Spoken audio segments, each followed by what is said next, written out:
श्री रामचंद्र कृपालु भजुमन हरण भव भय दारुणम नव कंज लोचन कंज मुख कर कंज पग कंजारुणम।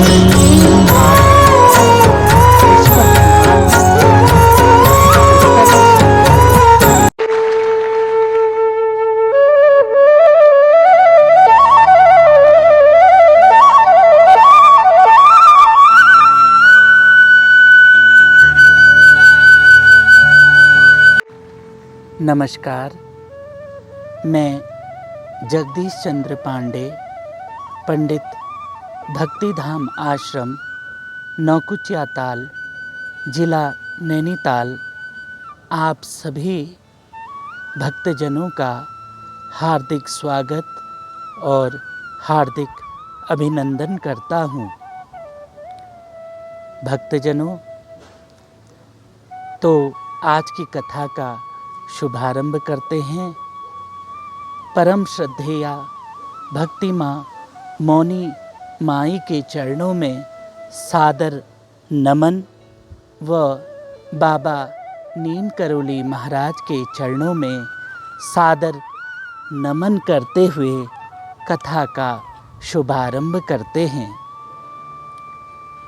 जब अशोक वाटिका में राक्षसनियाँ सीता को डराती हैं और माँ सीता से कहती हैं कि हे अभागिनी, तो महाराज रावण के प्रस्ताव को क्यों ठुकरा रही है? तू इस लंका की स्वामिनी बन जा और राजसी ठाट बाट से रह, ये तपस्विनी का भेष छोड़ दे। महर्षि विश्रवा के पुत्र रावण तुझसे आग्रह कर रहे हैं कि तू उनकी भार्या बन जा और तू उन्हें मना कर रही है। अरे अभागी, मान जा, मान जा, नहीं तो हम राक्षसनियाँ तेरे टुकड़े टुकड़े करके तुझे खा जाएंगी। इतने में सीता माँ रोती हैं और कहती हैं कि तुम मेरे टुकड़े टुकड़े कर दो, मुझे खा जाओ, अब मुझसे यह दुख सहा नहीं जाता। हे मृत्यु की देवी, आप मुझ पर कृपा करें, मुझे अपनी गोद में ले लें और एक ना एक दिन तो तुमने हमें अपनी गोद में लेना ही है, तो आज ही क्यों नहीं।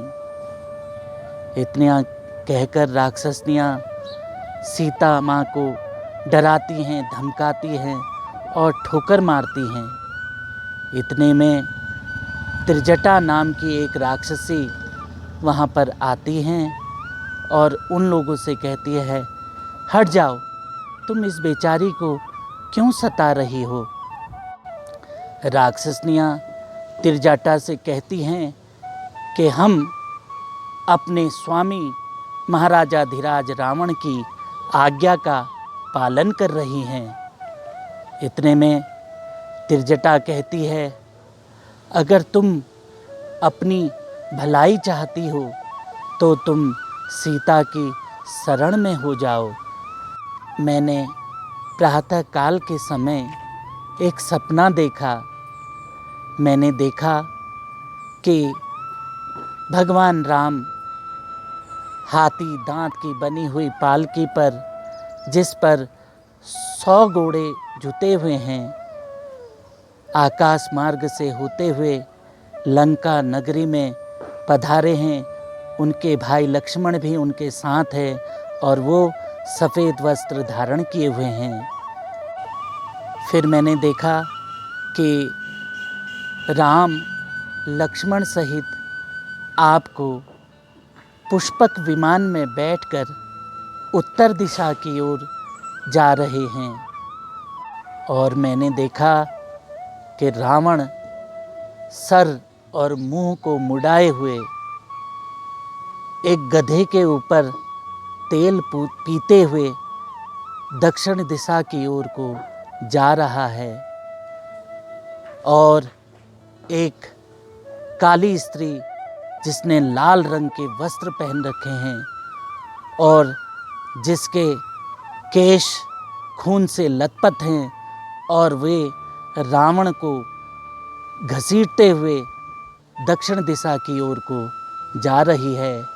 यही हाल मैंने कुंभकर्ण का भी देखा और यही हाल रावण के सभी पुत्रों का देखा। केवल विभीषण को मैंने सफ़ेद छत्र के नीचे देखा है। हे राक्षसनियों, अगर तुम अपना हित चाहती हो तो तुम सीता की शरण में रहो और इस महाविनाश से बच सकोगी। यह स्वप्न प्रातः काल के समय देखा है और प्रातः काल का सपना जो है वो सत्य होता है। इसलिए तुम सीता की शरण हो जाओ।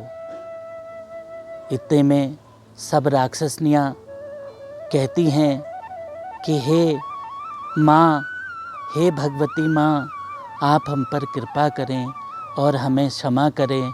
हम तो महाराजा धीराज रावण की आज्ञा का पालन कर रही थी, हमें क्षमा करने की कृपा करें।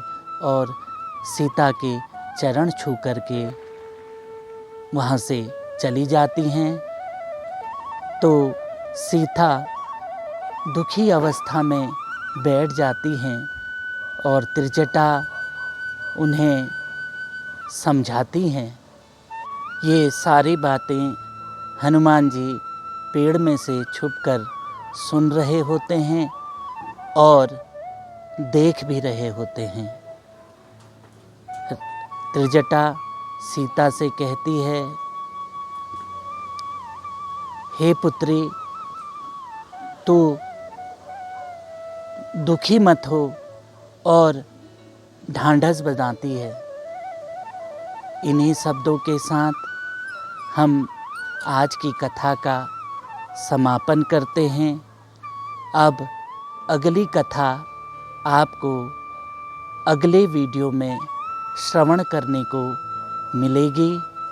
मैं आप सभी दर्शकों का धन्यवाद देता हूँ और इस कोरोना काल के समय में आप लोगों से हाथ जोड़कर प्रार्थना करता हूँ कि आप लोग अपने घरों में रहिए और अपने हाथों को बार बार साबुन से धोइए, मुंह में मास्क लगाकर रहें और बच्चों को बाहर खेलने के लिए ना जाने दें। बहुत ज़रूरी कार्य हो तब आप घर से बाहर जाएं और मास्क का और सैनिटाइज़र का प्रयोग करते रहें। इन्हीं शब्दों के साथ मेरी शुभकामनाएं। नमस्कार। श्री रामचंद्र कृपालु भजुमन हरण भव भय दारुणम नव कंज लोचन कंज मुख कर कंज पग कंजारुणम।